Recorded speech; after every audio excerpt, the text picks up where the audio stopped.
আসসালামু আলাইকুম। আজকে আমরা খুলনা প্রকৌশল ও প্রযুক্তি বিশ্ববিদ্যালয়ের পঞ্চম মেরিটে ভর্তির আপডেট দেখব। পঞ্চম মেরিটে ভর্তির তারিখ হলো ১৬ জুন ২০২৬। সকাল ৯টা বাজে উপস্থিত হয়ে অবশ্যই আমাদের সাক্ষাৎকারে অংশগ্রহণ করতে হবে। এরপর স্বাস্থ্য পরীক্ষা হবে, ডকুমেন্ট যাচাই হবে। আর আমাদের ভর্তি ফি জমা দিতে হবে ১৬ এবং ১৭ এই ২ দিনের মধ্যে। ১৬ এবং ১৭ জুন ২০২৬ অর্থাৎ মঙ্গলবার এবং বুধবারের মধ্যে ব্যাংকিং টাইমের ভিতরে ১০টা থেকে ৩টার মধ্যে কিন্তু অবশ্যই টাকা জমা দিয়ে দিতে হবে। আর টাকা জমা দেওয়ার যে ফি জমার যে রসিদ, সেই রসিদটা আমরা অবশ্যই বুঝে নিব এবং সেটা সঙ্গে রাখবো। অফিস টাইমের মধ্যে অবশ্যই জমা দিতে হবে। ভর্তি ফি ১২,০০০ টাকা।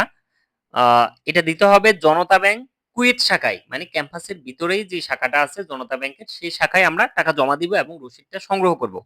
ভর্তি হইতে আমাদের যে ডকুমেন্টস গুলো লাগবে সেটা হলো আমরা অবশ্যই মাধ্যমিক এবং উচ্চ মাধ্যমিকের যে নম্বরপত্র বা ট্রান্সক্রিপ্ট সেটা অবশ্যই আমরা সাথে রাখবো, মেইন কপি এবং ফটোকপি। মাধ্যমিক এবং উচ্চ মাধ্যমিকের সার্টিফিকেট মানে সনদপত্র অবশ্যই আমরা মূল কপি এবং ফটোকপি সাথে রাখবো।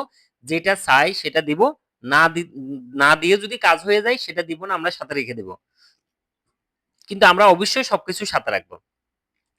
উচ্চ মাধ্যমিকের রেজিস্ট্রেশন কার্ডের মূল কপি এবং উচ্চ মাধ্যমিকের টেস্টিমোনিয়াল মানে প্রশংসাপত্রের মূল কপি অবশ্যই সাথে রাখতে হবে। ভর্তি পরীক্ষার যে অ্যাডমিট কার্ড সেই অ্যাডমিট কার্ডটা আমরা অবশ্যই সাথে রাখবো। সদ্য তোলা ২ কপি পাসপোর্ট সাইজের ছবি আমরা সাথে রাখবো। তারপর আমাদের ব্লাড টেস্টের যে রিপোর্টটা আছে সেটা আমরা অবশ্যই সাথে রাখবো। ব্লাড গ্রুপও সাথে রাখতে হবে, জানতে হবে এটা। কারণ এটা টেস্ট করার সময় কিন্তু স্বাস্থ্য পরীক্ষা করার সময় আমাদের ব্লাড টেস্ট ইয়াটা লাগবে, গ্রুপটা লাগবে। সাবজেক্ট চয়েসের যে ফরম সেই ফরমটাও অবশ্যই সাথে রাখবো। আমাদের যে মেরিট পজিশন পর্যন্ত ডাকা হয়েছে ৪৬ পর্যন্ত ৪,৬০০ মানে ৪৬০০ পর্যন্ত অর্থাৎ ৪,৬০০ পর্যন্ত চতুর্থ মেরিট পর্যন্ত যারা উপস্থিত ছিল তারা প্রত্যেকেই সাবজেক্ট পেয়েছে।